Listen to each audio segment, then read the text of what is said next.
I think AI will not replace human creativity. I think AI will require human creativity. When the barriers to creation erode, curation becomes extremely important. Taste is a huge differentiating factor, whether it is taste in choosing what content to put out there, what kind of company to build, what problems to tackle. When it's very easy to do something, there's invariably a lot of it, and you have the problem of AI slop, which means people are going to get tired of it very quickly, which means authenticity is going to be at a premium, and we're going to see creators that cut through the noise, really curate communities around them.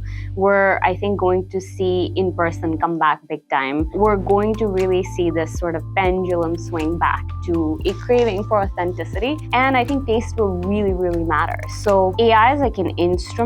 At the end of the day, the human has to play it and exercise judgment and taste. And I think it's going to supercharge and require human creativity.